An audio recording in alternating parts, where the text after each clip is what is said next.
નમસ્કાર. Standard 11 physics chapter 4 સમતલમાં ગતિની વિડિયો લેક્ચર સિરીઝમાં આજે વિભાગ 8 જોઈએ. આ પાર્ટની શરૂઆત આપણે ચેપ્ટરનું ઉદાહરણ 4.7થી કરીશું. 4.7ની રકમ આ પ્રમાણે છે.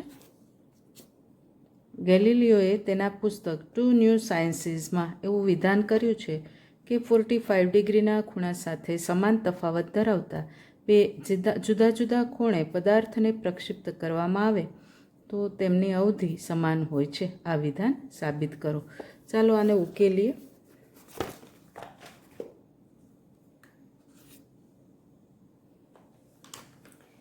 પહેલાં આપણે 45 ડિગ્રી ખૂણો સમક્ષિતિજ રેખા સાથે બનતો હોય એ દિશા નક્કી કરીએ. તો આ એક્સ અક્ષ, આ ઉગમ બિંદુ, આ વાય અક્ષ અને આ 45 ડિગ્રી ખૂણો.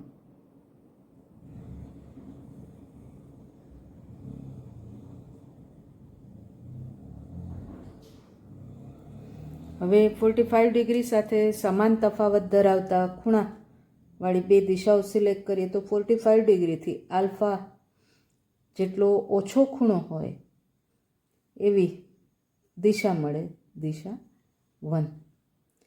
આ 1 માટે આપણને મળે ખૂણો θ1 બરાબર 45 માઇનસ આલ્ફા એન્ડ ધેરફોર 2θ1 બરાબર 2 45 માઇનસ આલ્ફા એટલે કે 90 minus 2 alpha and therefore sin 2θ1 is equal to sin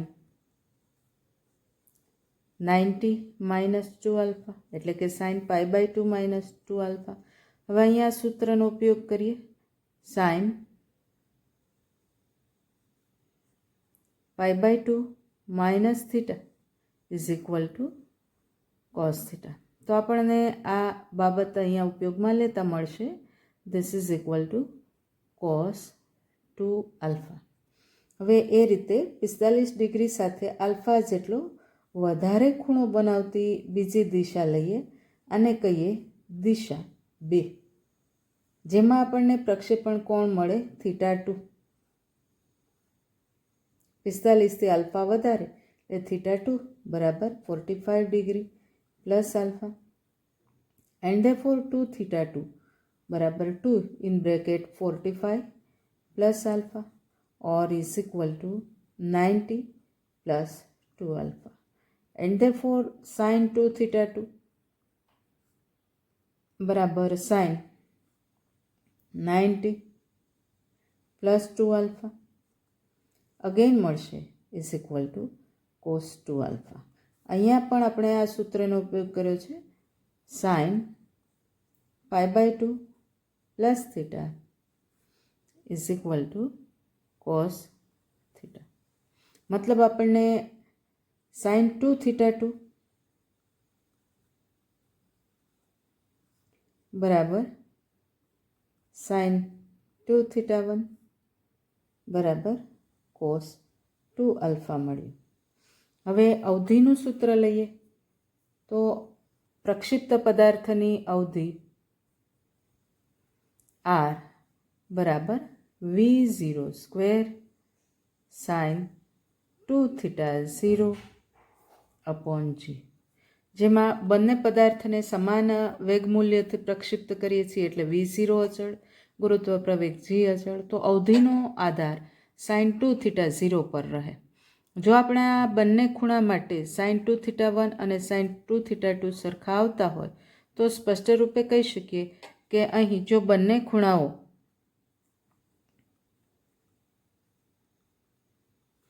આપણે 45 માઇનસ આલ્ફા અને 45 પ્લસ આલ્ફા લઈએ તો એ 45 ડિગ્રી સાથે સમાન તફાવતના ખૂણા થાય.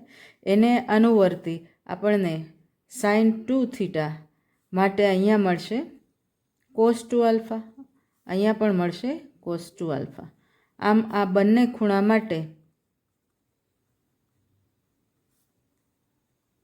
V0 સમાન sin 2 થીટા સમાન અને તેથી અવધિ R પણ સમાન.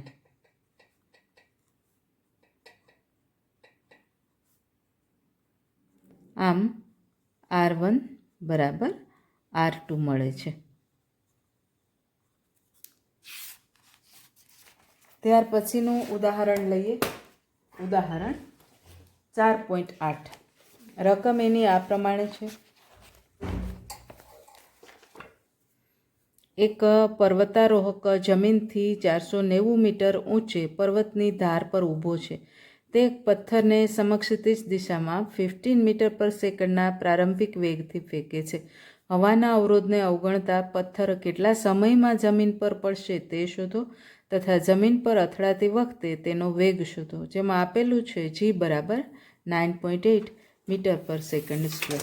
દાખલો ઉકેલવામાં આપણે આકૃતિની કશી જરૂર નથી, પણ છતાં આપણી જાણ પૂરતી આપણે રેફરન્સ માટે આકૃતિ બનાવીએ. તો આ રીતે પર્વત છે. પર્વતની ટોચ પરથી અહીંથી પથ્થરને ફેંકવામાં આવે છે સમક્ષિતિજ દિશામાં 15 મીટર પર સેકન્ડના વેગથી. હવે ફેંકાયા બાદ ઉડ્ડયનમાં હોય એ દરમિયાન 9.8 એટલે 9.8 મીટર પર સેકન્ડ સ્ક્વેર જેટલો પ્રવેગ નીચે તરફ લાગશે, જે ગુરુત્વ પ્રવેગ છે. આપણને ખબર છે કે આ અસર નીચે ફેંકાયેલ પથ્થરનો ગતિપથ પરવલય હશે. આપણે અહીંયા બે બાબતો મેળવવાની છે. એક તો જમીનને પહોંચતા લાગતો સમય અને જમીનને અડે ત્યારે પથ્થરનો વેગ અથવા વેગનું મૂલ્ય. હવે આ પ્રક્ષેપ બિંદુ છે એ પહાડની ટોચ ઉપર છે, એટલે કે 490 મીટર ઊંચાઈએ જમીનથી છે.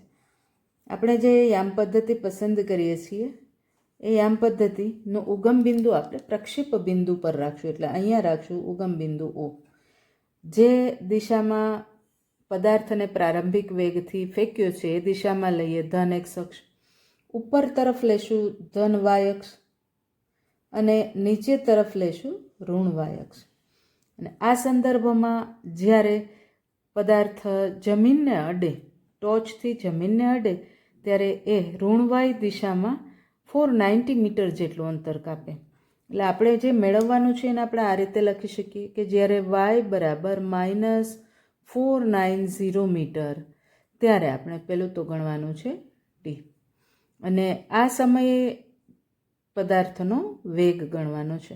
ચલો આપણે આ બધા સૂત્રોને યાદ કરી લઈએ. દાખલા તરીકે x દિશા અથવા ગતિ દરમિયાન x યામ બરાબર v0x ઇન્ટુ t. અહીંયા શરૂઆતમાં પદાર્થ ઉગમ બિંદુ પર છે એટલે x0 બરાબર 0, y0 બરાબર પણ 0 મળશે. આપણે અહીંયા એ લઈ લીધું છે.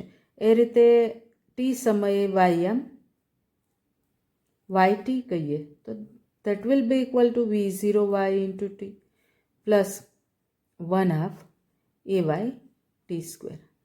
હવે અહીંયા પ્રારંભમાં પદાર્થને સમક્ષિતિજ દિશામાં ફેંકેલ છે એટલે સ્પષ્ટ રૂપે પ્રારંભિક વેગનો y ઘટક v0y શૂન્ય થશે, કારણ કે વેગ સંપૂર્ણપણે સમક્ષિતિજ છે અને એટલે પહેલું પદ શૂન્ય થાય, કારણ કે એમાં v0y શૂન્ય છે.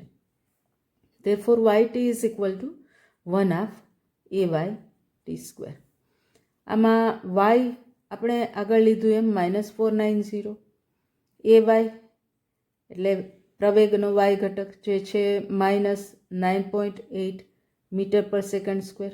અહીં નીચેની તરફ એટલે કે ઋણ y દિશામાં હોવાથી આપણે અહીંયા ઋણ નિશાની લીધી. હવે આ દરેક મૂલ્યોને અહીંયા મૂકીએ. yt એટલે 490 ઋણ નિશાની સાથે, કારણ કે ઋણ y દિશામાં કાપેલ અંતર છે, ઇઝ ઇક્વલ ટુ 1/2 ગુણાકારમાં -9.8 અને t સ્ક્વેર.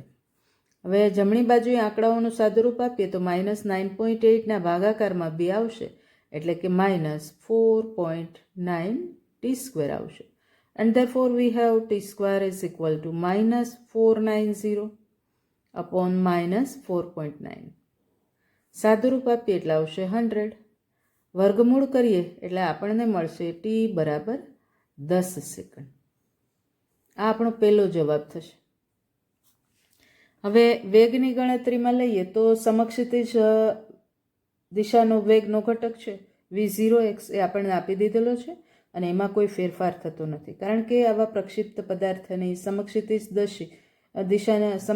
દિશાની ગતિ એ નિયમિત ગતિ હોય છે. એટલે vx બરાબર v0x બરાબર 15 મીટર પર સેકન્ડ. એ રીતે vyનું સૂત્ર આપણને મળે vy બરાબર v0y plus ayt.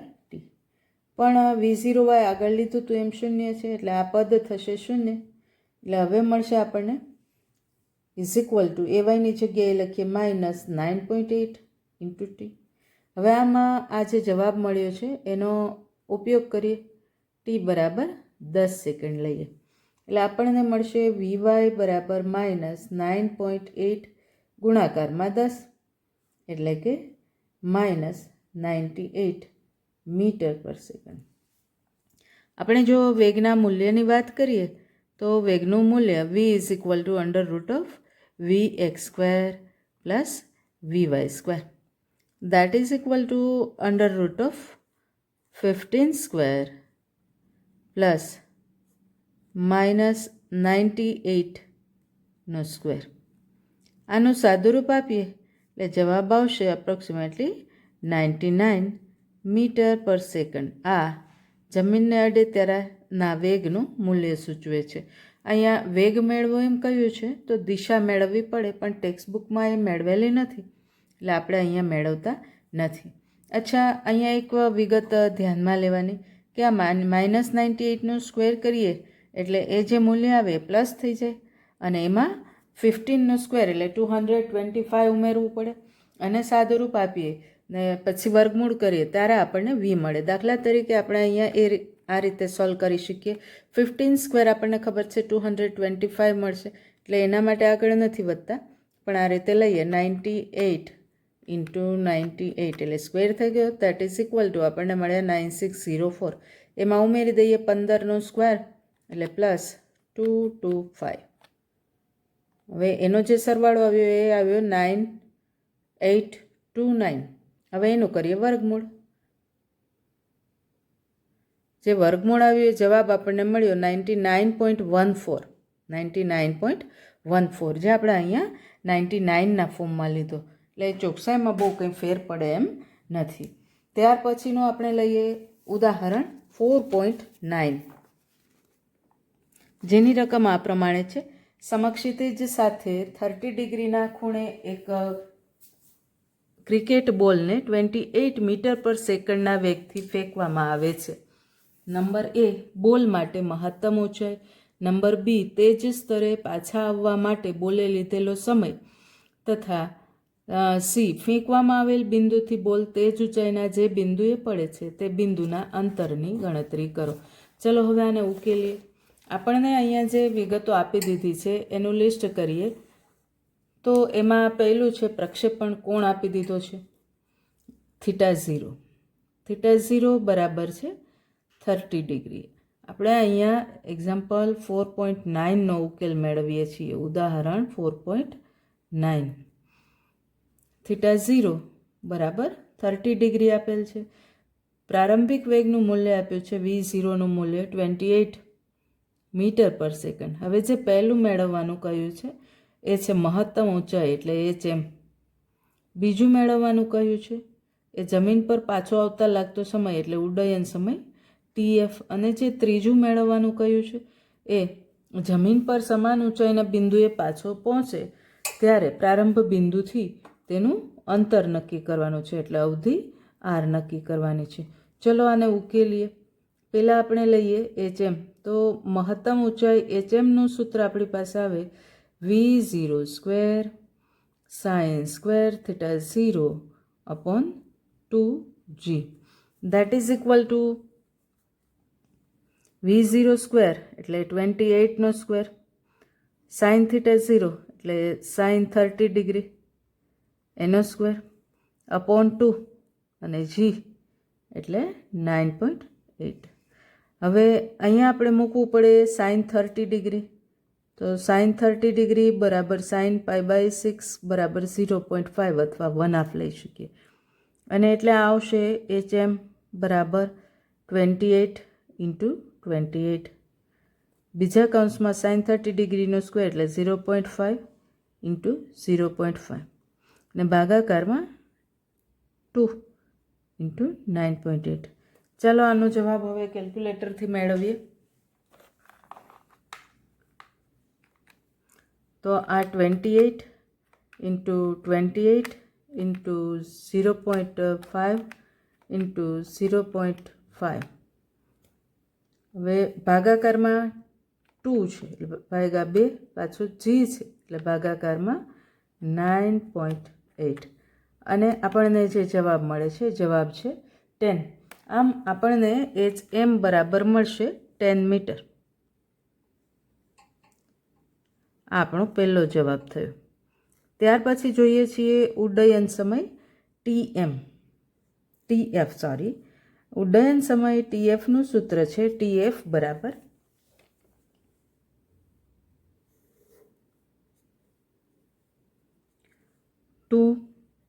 V0 sin θ0 upon G is equal to 2 × 28 × sin 30 degree upon G એટલે 9.8. હવે sin 30 ડિગ્રીની વેલ્યુ મૂકીએ તો આ 2 × 28 × 0.5 upon 9.8. ચાલો આને ગણીએ હવે. 2 × 28 × 0.5 divided by 9.8 and will give us 2.8571. હવે એને રાઉન્ડ ઓફ કરીને લખીએ એટલે TF is equal to 2.9 second. આપણો બીજો જવાબ આવ્યો. ત્યાર પછીનો ત્રીજો જવાબ જોઈએ છીએ પ્રક્ષિપ્ત પદાર્થની અવધિ R. આરનું સૂત્ર છે R બરાબર V0 square sine 2θ0 upon G. That is equal to V0 square એટલે 28નો સ્ક્વેર અથવા 28 × 28 સાઇન 2θ0 એટલે sine of 2 × 30 degree upon 9.8. And therefore we have R is equal to 28 × 28. હવે અહીંયા આવશે આ સાઇન 60 ડિગ્રી અને સાઇન 60 ડિગ્રી એટલે √3 upon 2 અને આ છેદવાળા 9.8 અહીંયા એમને. ફરી પાછું ચાલો આનું સાદુરૂપ આપીએ.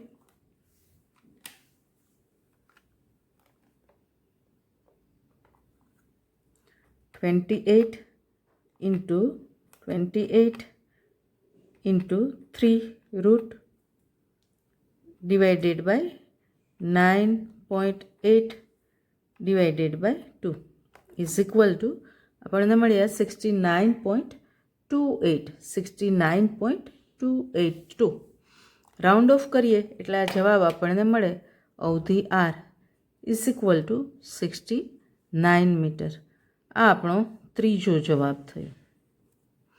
આમ પ્રક્ષિપ્ત ગતિ અંગેના પ્રશ્નોના જવાબ આપણે આ રીતે મેળવી શકીએ તેમ છીએ. ત્યાર પછીનો લઈએ લેસનનો મુદ્દો 4.11.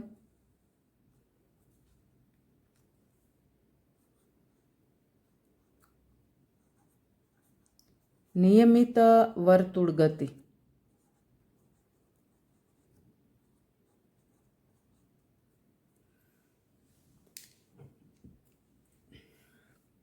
આપણી પાસે આ નિયમિત વર્તુળ ગતિના ઘણા ઉદાહરણો આવતા હોય છે.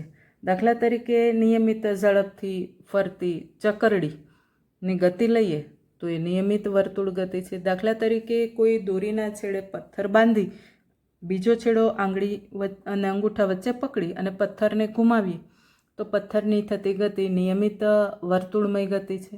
દાખલા તરીકે પૃથ્વી ફરતે ઉપગ્રહોની ગતિ નિયમિત વર્તુળમય ગતિ છે. અહીં પદાર્થ અચળ ઝડપથી વર્તુળાકાર માર્ગ પર ગતિ કરતો હોય છે, એટલે આ પ્રકારની ગતિને નિયમિત વર્તુળ ગતિ કહેવામાં આવે છે. અહીં જે નિયમિત શબ્દ વપરાયો છે એ ઝડપ અચળ છે એમ સૂચવવા વપરાયો છે. આમ સમગ્ર વર્તુળ ગતિ માર્ગ ઉપર જેનો થોડોક ભાગ આપણે અહીંયા રજૂ કર્યો છે એ સમગ્ર આવા વર્તુળ ગતિ માર્ગ સંપૂર્ણ કરીએ એટલે આ પ્રકારે આખું વર્તુળ બને. ઝડપ અચળ રહે છે પણ વેગની દિશા સતત બદલાતી રહે છે. મતલબ અહીંયા ઝડપ અચળ હોવા છતાંય વેગની દિશા બદલાતી હોવાથી પદાર્થના ગતિ દરમિયાન પ્રવેગ ઉત્પન્ન થાય છે. આપણે અહીં આ પ્રવેગનું મૂલ્ય અને દિશા ગણવા માગીએ છીએ. દાખલા તરીકે આપણે આ આકૃતિમાં આવો એક નિયમિત વર્તુળ ગતિનો થોડો ગતિમાર્ગ બતાવ્યો છે. રેડ પેનથી એ અહીંયા દોરેલો છે.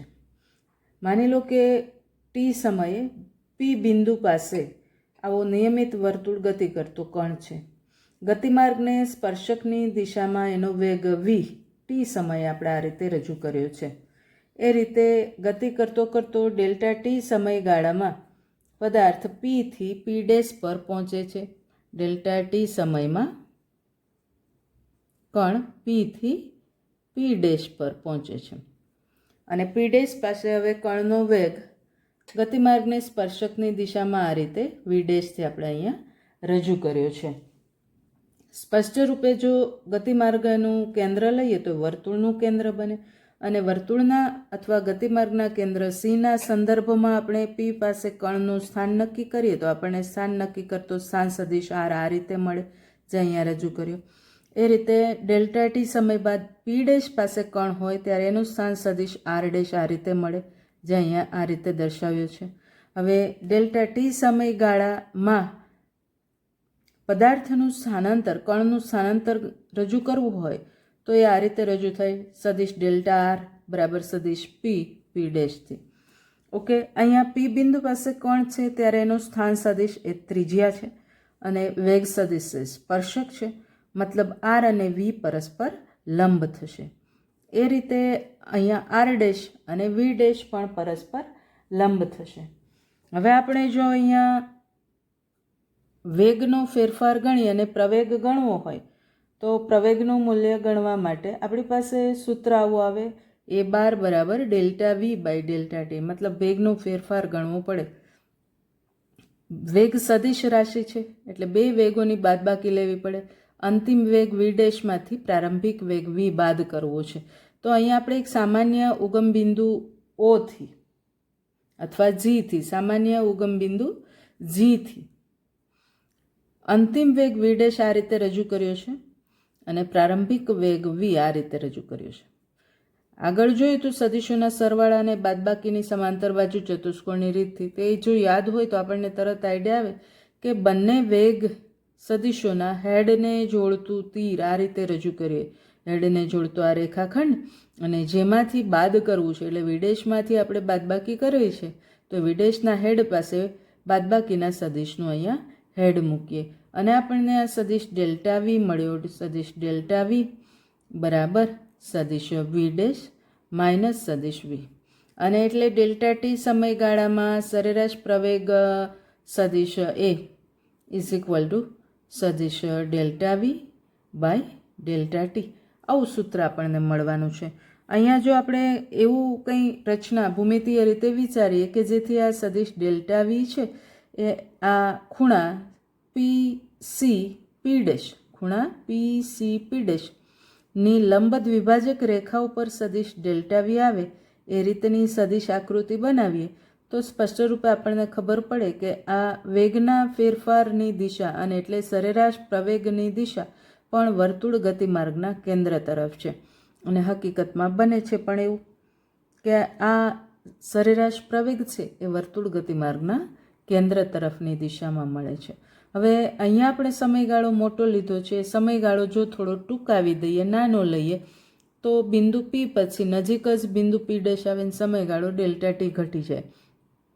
આ પરિસ્થિતિમાં આ પી બિંદુ પાસે વેગ અને ત્રિજ્યા સદિશ આર પરસ્પર લંબ. એ રીતે પી ડેશ પાસે વેગ સદિશ વી ડેશ અને ત્રિજ્યા સદિશ આર ડેશ પણ પરસ્પર લંબ. હવે એક સામાન્ય ઉગમ બિંદુ અહીંયા આપણે લઈએ જી ડેશ, અને જી ડેશથી વી ડેશ આ રીતે દોરીએ, વી આ રીતે દોરીએ, અને એ બંનેના બાદબાકીનો સદિશ વી ડેશ માઇનસ વી બરાબર ડેલ્ટા વી સદિશ આ રીતે બનાવી શકીએ. એ રીતે આપણે આકૃતિ અહીંયા ભૂમિતિ એ રીતે રચી શક્યા છીએ કે જેથી સદિશ ડેલ્ટા વી ફરી પાછો આપણને પી સી પી ડેશના લંબ દ્વિભાજક પર મળે, અને ત્યારે એની દિશા એ વર્તુળ ગતિમાર્ગના કેન્દ્ર તરફ હોય. હવે આ પ્રક્રિયાને આપણે સતત ચાલુ રાખીએ. દરેક વખતે પીથી પી ડેશનું અંતર ઘટાડતા જઈએ. દાખલા તરીકે પી ડેશ અહીંયા છે, હવે અહીંયા લઈએ, ત્યાર પછી અડધું કરીને અહીંયા લઈએ, વળી અડધું કરીને અહીંયા લઈએ. એમ કરતાં જો સમય ડેલ્ટા ટી ટેન્સ ટુ 0 લઈએ તો આપણને પી ડેશ છે એ પી પર મળે અને પી ડેશ એ પી પર સંપાત થતું લાગે. અને આ પરિસ્થિતિમાં લંબ દ્વિભાજક રેખા એ ત્રિજ્યા સદિશ પર જ આવે, અને એને કારણે આપણને જે ડેલ્ટા વીની દિશા અને એટલે કે પ્રવેગની દિશા એ વર્તુળ ગતિમાર્ગના કેન્દ્ર તરફ આ રીતે મળે. કોઈ પણ બિંદુએ ગતિપથ દરમિયાન કણ આવે, ગતિ દરમિયાન ગતિપથના કોઈ પણ બિંદુએ કણ હોય, એના પ્રવેગની દિશા હંમેશા વર્તુળ ગતિમાર્ગના કેન્દ્ર તરફ રહે છે. એ આ 3 આકૃતિઓ અને એની સમજૂતી પરથી સ્પષ્ટ થાય છે. હવે આપણે આ પ્રવેગનું મૂલ્ય મેળવવા માગીએ છીએ. હવે આ સરેરાશ પ્રવેગનું મૂલ્ય બરાબર ડેલ્ટા વી અપોન ડેલ્ટા ટીનું મૂલ્ય, અને એના પરથી તત્કાલીન પ્રવેગનું મૂલ્ય બરાબર limit delta t tends to 0 delta વીનું મૂલ્ય છેદમાં ડેલ્ટા ટી. હવે આપણે આ પ્રવેગ મેળવવા માગીએ છીએ તો એના માટે આપણે આ ડેલ્ટા વીનું મૂલ્ય ગણવું પડશે. ડેલ્ટા વીનું મૂલ્ય ગણવા માટે અહીંયા આપણે આકૃતિની ભૂમિતિનો ઉપયોગ કરીએ. સ્પષ્ટ રૂપે અહીંયા આર અને વી પરસ્પર લંબ છે, આર ડેશ અને વી ડેશ પરસ્પર લંબ છે. જો આર અને આર ડેશ વચ્ચે અહીંયા રચાતો ખૂણો થીટા હોય તો એ બંને રેખાઓને લંબ એવી રેખાઓ વી અને વી ડેશ વચ્ચે અહીંયા રચાતો ખૂણો પણ થીટા થશે. ઉપરાંત આર અને આર ડેશના મૂલ્યો સરખા થશે કારણ કે બંને ગતિમાર્ગની ત્રિજ્યા છે. એટલે આરનું મૂલ્ય બરાબર આર ડેશનું મૂલ્ય બરાબર ગતિમાર્ગની ત્રિજ્યા આર.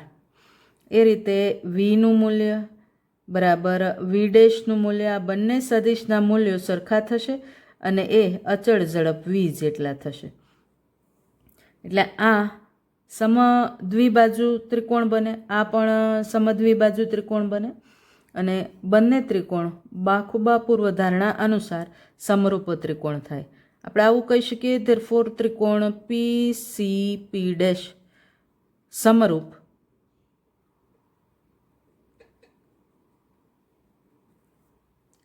ત્રિકોણ. અહીંયા બિંદુઓને નામ આપી દઈએ.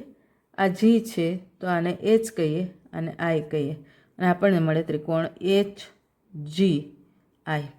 અને એટલે અનુવર્તી બાજુઓનો ગુણોત્તર લઈએ. દાખલા તરીકે અહીંયા ખૂણાની સામેની બાજુ ડેલ્ટા વી અને ખૂણાની પાસેની બાજુ લઈએ વી, તો ડેલ્ટા વી અપોન વી બરાબર આપણે આ ત્રિકોણ ઉપરથી લીધું. હવે આ પી સી પી ડેશ ઉપરથી લઈએ તો આ ખૂણા થીટાની આ સામેની બાજુ ડેલ્ટા આર થશે અને એની પાસેની બાજુ થશે આર.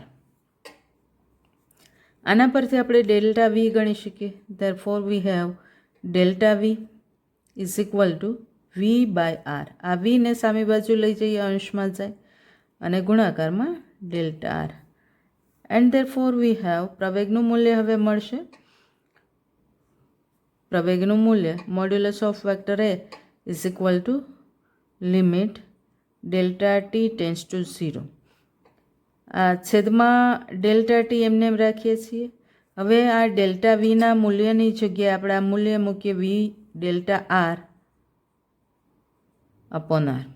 આમાં વી અને આર, વી એટલે ઝડપ, આર એટલે ગતિમાર્ગની ત્રિજ્યા. આ ચળ છે એને બહાર લઈ લે એટલે v upon r limit delta t tends to 0 delta r by delta T. પણ આપણને ખબર છે કે limit delta t tends to 0 delta r by delta t is equal to કર્ણની ઝડપ v. And therefore we have a નું મૂલ્ય is equal to v upon r into v. That is equal to v square by R. આ પ્રવેગની દિશા હંમેશા વર્તુળના કેન્દ્ર તરફ હોય.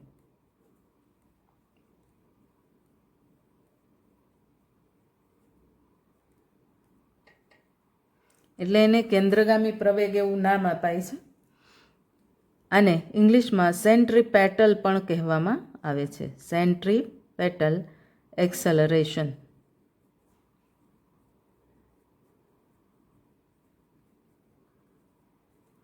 અથવા કેન્દ્રગામી પ્રવેગ.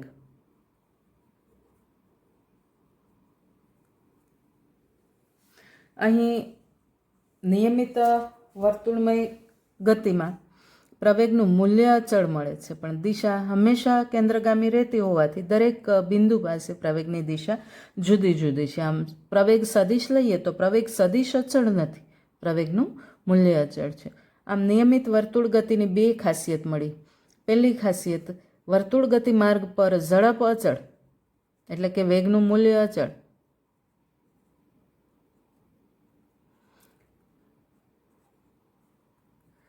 પણ દિશા સતત બદલાય.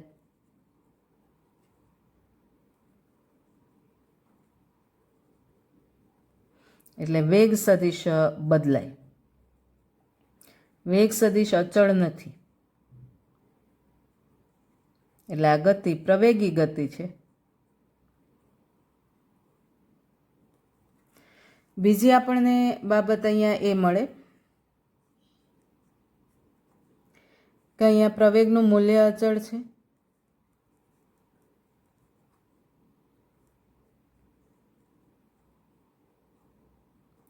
પણ દિશા સતત બદલાય.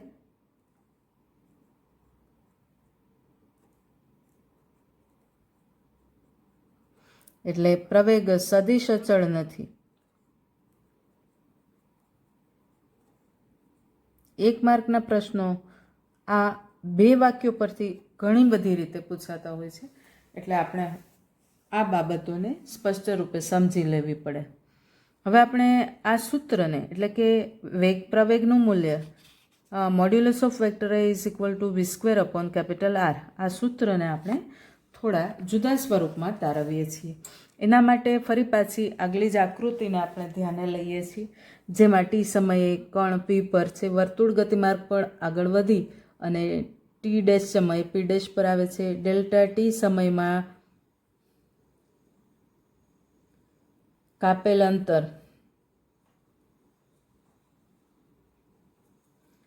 બરાબર પી થી પી ડેશ ચાપનું માપ. આ માપને આપણે અહીંયા ડેલ્ટા એસથી આકૃતિમાં રજૂ કર્યું છે. બીજા શબ્દોમાં કંઈક આપણે આવું પણ વિચારી શકીએ એમ છીએ અહીંયા કે જો આપણે ટી સમયે કણના સ્થાનને વર્તુળ ગતિમાર્ગના કેન્દ્ર સાથે જોડીએ તો આપણને કેન્દ્રને કણ સાથે જોડતી રેખા સીપી મળે. ટી ડેશ સમયે આ રેખા સીપી એ ભ્રમણ કરી ડેલ્ટા થીટા જેટલો ખૂણો આ રીતે આંતરી અને સીપી ડેશ સ્થિતિમાં આવે છે. અને એટલે આપણે એવું કહી શકીએ કે જ્યારે કણ પી થી પી ડેશ જાય તો એના માટે ડેલ્ટા ટી સમયગાળો લે છે. એ દરમિયાન રેખા સીપી એ હવે નવી સ્થિતિ સીપી ડેશમાં પહોંચે છે અને એ ડેલ્ટા થીટા જેટલો ખૂણો આંતરે છે.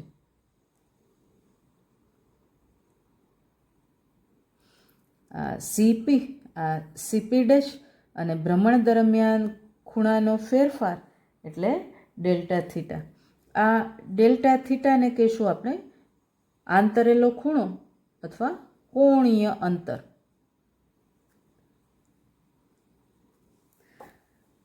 આ ડેલ્ટા ટી સમયમાં કપાયેલું કોણીય અંતર છે. આના ઉપરથી આપણને ડેલ્ટા થીટા અને ડેલ્ટા ટીનો ગુણોત્તર મળે, જેને આપણે કહી શકીએ એકમ સમયમાં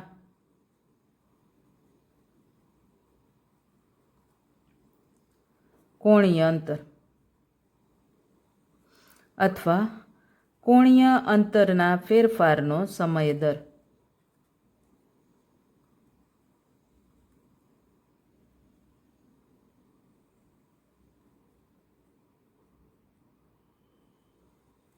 જ્યારે ચાકગતિનું લેસન શીખશું ત્યારે આ ફરી પાછું આવશે. આ ડેલ્ટા થીટા બાય ડેલ્ટા ટીને આપણે ઓમેગા કહીએ. ચાકગતિના લેસનમાં એને કોણીય ઝડપ કહીશું, ત્યાર પછી સરળ આવર્ત ગતિ આવશે ત્યારે એને કોણીય આવૃત્તિ પણ કહીશું. આપણને મળ્યું આ ઓમેગા બરાબર delta theta by delta T, જેને કોણીય અંતરના ફેરફારનો દર એવું નામ આપ્યું છે. હવે આપણે એનો અહીંયા ઉપયોગ કરવાના છીએ. આ ચાપ પી થી પી ડેશની છે, જેનું માપ ડેલ્ટા એસ છે. આપણને સૂત્ર મળે ચાપ બરાબર ત્રિજ્યા ગુણાકારમાં ખૂણો. આ સૂત્રનો આપણે અહીંયા ઉપયોગ કરીએ એટલે આ ડેલ્ટા એસનું મૂલ્ય મળશે. અહીંયા ત્રિજ્યા એટલે આ સ્થાન સદિશ આરનું મૂલ્ય એટલે હશે કેપિટલ આર, અને આંતરા તો ચાપ વડે આંતરા તો ખૂણો, કેન્દ્ર પાસે આ ચાપ વડે ડેલ્ટા ખૂણો અંતરાય એટલે આર ઇન્ટુ ડેલ્ટા થીટા. હવે એના ઉપરથી આપણને મળે કણના વેગનું મૂલ્ય એટલે કણની ઝડપ વી બરાબર ચાપ પી પી ડેશનું મૂલ્ય એટલે ડેલ્ટા એસ છેદમાં ડેલ્ટા ટી. હવે ડેલ્ટા એસનું મૂલ્ય અહીંથી એપ્લાય કરીએ તો is equal to R delta theta છેદમાં ડેલ્ટા ટી. પણ ડેલ્ટા થીટા છેદમાં ડેલ્ટા ટી બરાબર તો આપણે હમણાં લીધું એમ ઓમેગા છે, જેનો આપણે અહીંયા ઉપયોગ કરીએ એટલે મળશે વી બરાબર આર ઓમેગા. આવું જ સૂત્ર ફરી પાછું આપણને ચાકગતિના લેસનમાં પણ મળવાનું છે.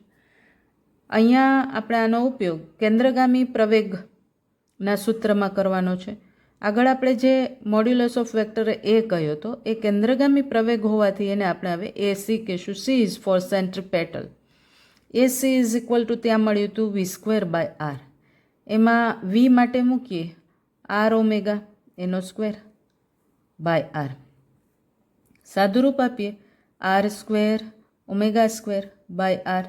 આ એક આર કેન્સલ એટલે આપણને મળ્યું હવે એસી બરાબર ઓમેગા સ્ક્વેર આર. આ સૂત્ર પણ યાદ રાખવા જેવું સૂત્ર છે. પહેલું સૂત્ર હતું એસી બરાબર વી સ્ક્વેર બાય આર.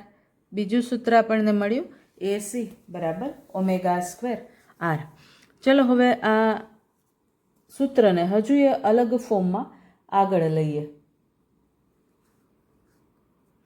આપણે અહીંયા કણની ઝડપ એના એક પરિભ્રમણના સમયના ફોર્મમાં નક્કી કરવી છે. જ્યારે જ્યારે આવી નિયમિત વર્તુળ ગતિ થતી હોય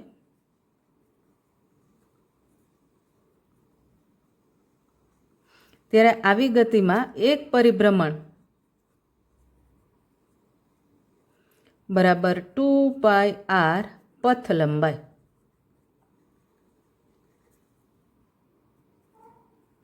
અને એક પરિભ્રમણનો સમય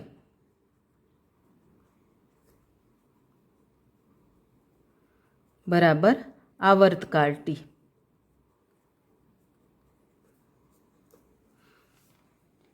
હવે આપણે આના પરથી 1 સેકન્ડમાં થતા આવર્તન અથવા પરિભ્રમણની સંખ્યા નક્કી કરી શકીએ. જો ટી સેકન્ડમાં એક પરિભ્રમણ થાય તો 1 સેકન્ડમાં 1 × 1 by T that is equal to 1 by T પરિભ્રમણ થાય. હવે 1 સેકન્ડમાં થતા પરિભ્રમણની સંખ્યાને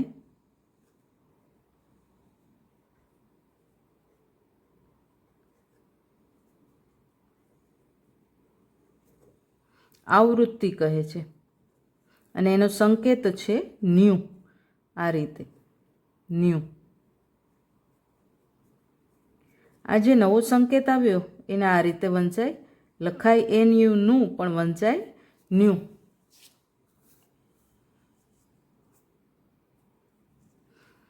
હવે આપણે ઝડપ ગણીએ તો ઝડપ બરાબર પથ લંબાઈ છેદમાં સમયગાળો બરાબર પથ લંબાઈ અહીંયા મેળવી હતી 2πr અને એક પરિભ્રમણ માટેનો સમયગાળો એટલે t. હવે આમાં આપણે 1/t ને પરિભ્રમણની આવૃત્તિ કઈ છે ન્યુ બરાબર 1/t લઈ શકીએ અને એટલે 2πr × ન્યુ કરીએ એટલે આપણને v મળે. હવે આગળ સૂત્ર મેળવ્યું v બરાબર r ઓમેગા, અહીંયા સૂત્ર મેળવ્યું v બરાબર r × 2π ન્યુ.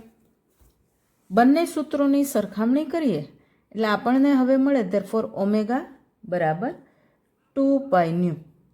પહેલું સૂત્ર v બરાબર 2π r ન્યુ. બીજું સૂત્ર આ પરિભ્રમણની આવૃત્તિના સંદર્ભમાં આપણે સૂત્રો લઈએ છીએ. કેન્દ્રગામી પ્રવેગ AC બરાબર ઓમેગા સ્ક્વેર r. એમાં ઓમેગા સ્ક્વેર આ સૂત્ર પરથી કરીએ એટલે ઓમેગા સ્ક્વેર એટલે 2 સ્ક્વેર એટલે 4π સ્ક્વેર ન્યુ સ્ક્વેર r. આ પ્રમાણેના સૂત્રો આવૃત્તિના સંદર્ભમાં મળીએ. જો આપણને વર્તુળ ગતિ કરતા કણનો કેન્દ્રગામી પ્રવેગ AC આપેલો હોય, AC ગણવાનું કહ્યું હોય, v અને r આપ્યા હોય તો સૂત્ર મળે AC બરાબર v²/r. જો ઓમેગા અને r આપ્યા હોય તો સૂત્ર મળે AC બરાબર ઓમેગા સ્ક્વેર r. પણ જો પરિભ્રમણ આવર્તકાળ આપ્યો હોય તો તેના પરથી આપણે આવૃત્તિ ન્યુ ગણીએ અને ACનું સૂત્ર મળે AC બરાબર 4π સ્ક્વેર ન્યુ સ્ક્વેર r. એટલે જે રીતે રકમમાં માહિતી આપી હોય તેના પરથી આપણે આ ગણતરીઓ કરી શકીએ છીએ.